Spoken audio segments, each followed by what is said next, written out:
some people, hopelessness is the future. The unknown that leads to hopelessness. For some people, maybe their past or their present has been so bleak, they just feel like there's nothing that's ever going to get good. I used to sell, and I've said this many times, but I used to sell insurance to senior citizens. And one of the things that really woke me up or shocked me when I was talking to different senior citizens was how hopeless many of them were. It was similar to Job. They hadn't planned for a lot of the things that were their life. And part of my job, because it was senior citizens, I didn't go right to, hey, do you need this to buy this, and try to sell them something. I would do a 10 to 15 minute interview asking them questions and really trying to find out where they were at. And there were some people, it was almost comical, but the people that, and it wasn't 100%, but it was a high percentage of people who had a great outlook and were very content in their elder years and really even looking forward to the afterlife. They had their Bibles open when I walked in. You know, it wasn't for show. You could see a devotional, or sometimes they had Christian music playing. And just expressed from their heart was that hope that we have in Christ. And you could tell, you know, it had been their life. It wasn't something new to them. This was a road they had traveled for years and years. And the hopeless people, almost always, were the people that had put their hope in things of this earth. Wow. Their hope was in their health, which many times, you know, at their later years, either it was starting to go, or I had some people who, you know, they were really bad. They had already had amputations from diabetes, or were in wheelchairs, or serious health issues, and they lost hope. There were some with Alzheimer's. I'll never forget. There was one man, he wept the whole time I talked to him, from the time I walked in the door. And as we were talking, his wife would come up and just punch him in the arm, like every 2 or 3 minutes as we were talking. And he explained to me she had Alzheimer's, and that's what she'd do all day. She'd just walk over to him and give him a little punch. And he was taking care of her, but he was hopeless. He didn't know the Lord, and it was a great opportunity for me to share the Lord with many of the people because of their situations. But one of the sad things is when you live in hopelessness for a long time, you almost put up a wall from receiving any kind of hope. There were some people who I was able to lead to the Lord, but most of the time, the idea was, I lived this way for so long, this is the way I'm going to finish. And there was not a hope that there could be a way out of their situation or their thinking.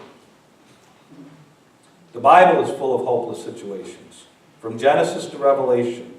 If you know the story of Joseph, his situation many times was hopeless. Right? He was in a pit. They were going to kill him. But at least he got taken out and sold into slavery. But then he was in a decent situation, even as a slave, in one of the top guys' households. But then he got thrown in prison through false accusation, and on, and hopeless. But it's not the way it ended. The nation of Israel and Egypt, as they were in bondage in Egypt, it seemed like there was no way out. And it took a miracle.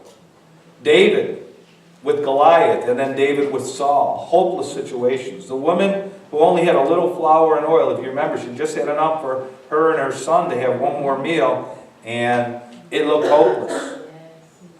Elijah, the family, until the drought was over. Then her son died. That son she had, that looked hopeless.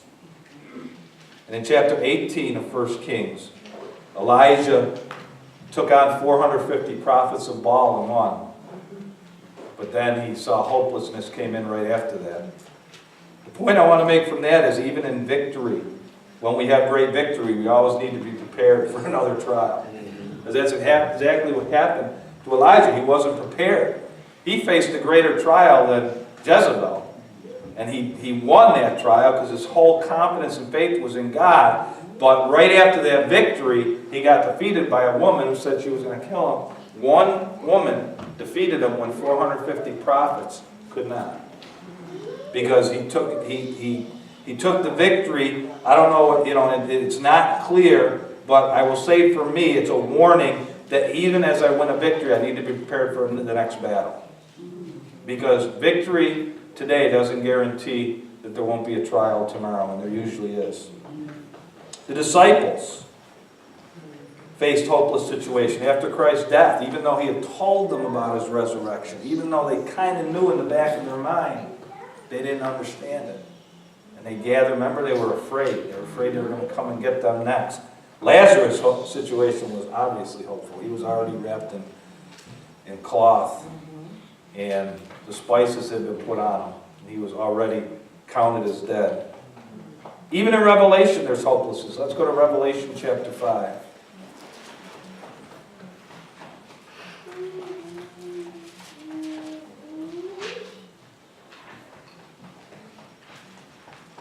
Revelation 5, verses 1 through 4. And I saw a scroll in the right hand of the one who was sitting on the throne. There was writing on the inside and the outside of the scroll, and it was sealed with 7 seals.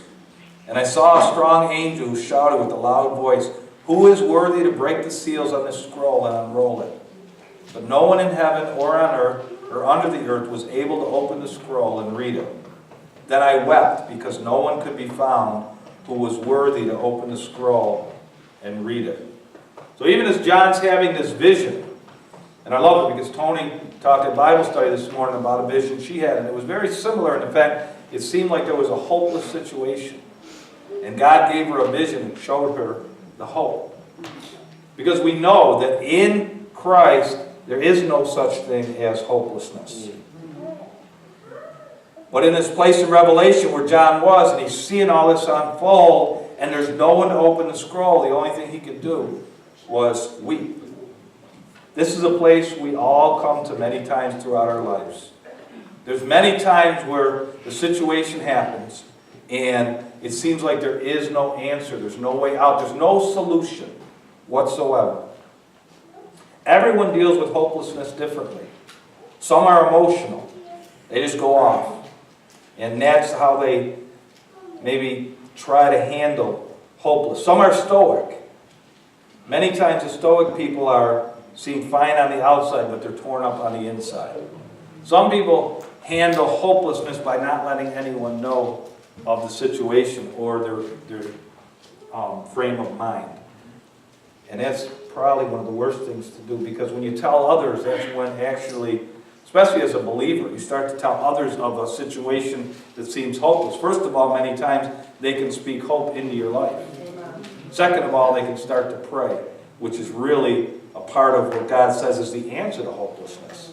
Turn to Him. We talked this morning also in Bible study about the Psalms and how many of the Psalms start out almost in hopelessness. David starts out complaining or crying out to God about a situation. His enemies are after them. You know, everybody's trying to bring him down. Just constant things that were going on in his life. But by the middle of the psalm, you see him start to turn because his thinking starts to turn. And that hopelessness turns to God. And he starts to see God's hand in it. And all of a sudden, by the end of the psalm, he's giving thanks and he's praising God. And we talked about how God does not mind when we take our problems to Him. Many times we think that either our problems are too small, or that we can handle them ourselves, or that it's just not a problem God's that concerned about. But God tells us the opposite. He wants us to take, He says, take everything to Him, from the smallest thing to the greatest thing. And He says, take it to me and I'll give you a solution. He'll give us an answer. Some people handle hopelessness through medicating it. And today, unfortunately, our health field allows a lot of legal medication, and some of it's necessary, much of it is not, and just try to medicate their way out of hopelessness or that pain. And it's not hard to get it legal or illegal. Some inebriate, they turn to alcohol. Some people just give up. The giving up part is very difficult. And we know, here's another area in our world. When I was in my younger years, and people were using drugs to alleviate their hopelessness or their pain, it was mainly dope. It was marijuana. Some people were doing a few other things. But today, they're doing things that'll kill them instantly. There was two people they found dead about a week ago. And what's the stuff they have to help if If you take, what is it? Narcan. They died with a thing of Narcan right next to them. It killed them so quickly they didn't have a chance to pick it up and give the Narcan because they knew they might need it. And it was that quick. So we've progressed or regressed to a place where very quickly one bad decision could end it all. And it's becoming prevalent. In every hopeless situation, there's a solution. There is always a solution. We're going to stay in Revelation 5. I'm going to read what came after where John couldn't see any answer to the problem. Just going to read verses 5 through 10. But one of the 24 elders said to me, "Stop weeping. Look, the Lion of the tribe of Judah, the heir to David's throne, has conquered. He is worthy to open the scroll and break its 7 seals." I looked and I saw a lamb that had been killed, but was now standing between the throne and the 4 living beings, and among the 24 elders. He had 7 horns and 7 eyes, which are the 7 spirits of God that are sent out into every part of the earth. He stepped forward and took the scroll from the right hand of the one sitting on the throne. And as he took the scroll, the 4 living beings and the 24 elders fell down before the Lamb. Each one had a harp, and they held gold bowls filled with incense, the prayers of God's people. And they sang a new song with these words, "You are worthy to take the scroll and break its seals and open it. For you were killed, and your blood has ransomed people for God, from every tribe and language and people and nation. And you have caused them to become God's kingdom and his priests, and they will reign on earth." So there's the hope in the hopeless situation. Jesus is always the answer to hopelessness. There's a lot of solutions that the world tries to give to people to help them in their distress and in their misery. At best, they're temporary fixtures. At worst, they're false, and they don't work. Jesus is the only answer. You know, the world was pretty hopeless for a long time. God had spoken through his prophets, and then he was silent. He had told them everything he needed to tell them up to that point. And as the years went on, there were 400 years, and nobody spoke.